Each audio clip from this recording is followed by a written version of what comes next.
Colère, pourquoi mon enfant fait-il une colère et surtout pourquoi il ne m'entend pas ou le message ne passe pas? Bonjour et bienvenue à toi dans cette nouvelle vidéo, je m'appelle Céline Beau, je suis éclaireuse de pouvoir personnel pour les mamans qui cherchent à incarner leur message et transmettre ainsi le meilleur à leurs enfants.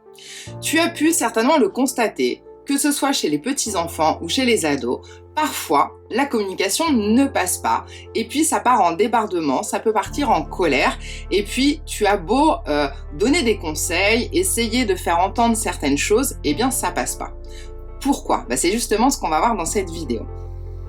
Il faut savoir que chaque être humain a un canal de communication ou d'apprentissage privilégié. Qu'est-ce que ça veut dire? C'est-à-dire qu'il va y avoir une façon qui va être plus attractive, qui va capter plus l'attention de cette personne. Tu as le canal visuel, donc ce sont toutes les personnes qui ont besoin de voir, que ce soit dans l'espace, des images, ça va être plus parlant pour elles, pour mieux comprendre ou pour mieux apprendre. Il y a ensuite le canal auditif. Dedans, il y a le canal verbal. Donc là, ça va correspondre à tout ce qui va être son.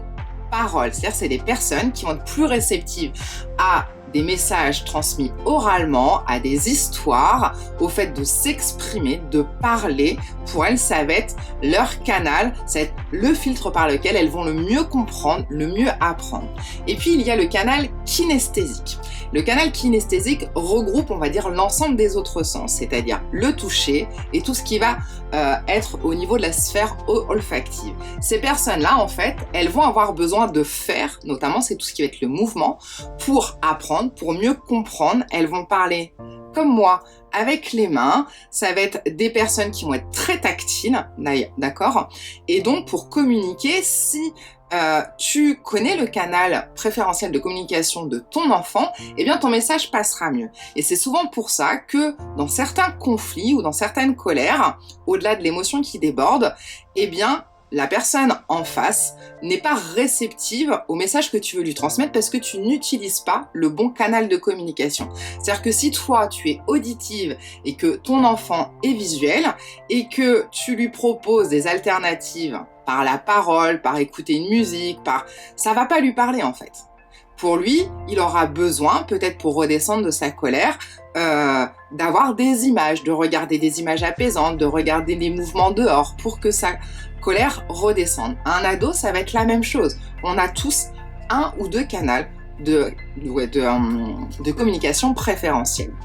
Et donc, pour pouvoir détecter ce canal, il te suffit de voir déjà comment joue ton enfant, comment ton ado apprend ou quels sont ses loisirs, de voir si c'est quelqu'un qui est très dans la lecture, si c'est quelqu'un qui est dans le dessin, si c'est quelqu'un qui est dans le mouvement, dans le sport, dans les contacts. Déjà, ça va te donner des indications.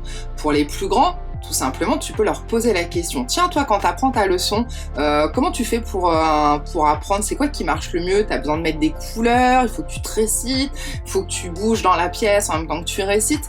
Et là, du coup, tu vas avoir ces informations-là qui sont essentielles. Parce qu'une fois que tu as capté ça, du coup, quand tu voudras transmettre un message, conflit ou hors conflit, eh bien, ce sera à toi, justement, d'utiliser tout le champ lexical de ce canal-là, et puis surtout, si c'est quelqu'un de visuel, d'utiliser les images, justement, pour lui parler. C'est aussi intéressant pour toi-même, pour savoir quel est ton propre canal de communication, puisque ça te permettra aussi peut-être, toi, de comprendre pourquoi, quand certaines personnes te parlent, ça te touche ou pas. Et peut-être parce que ces personnes n'utilisent pas ton canal, d'accord?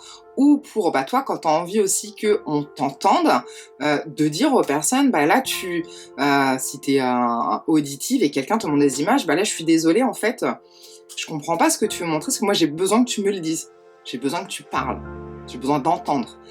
Donc voilà, ça te donne une clé déjà de compréhension de comment fonctionne un petit peu ton entourage et tes enfants, et pourquoi, dans le cas de certaines colères, eh bien le message passe pas, parce que le canal utilisé n'est pas le plus approprié.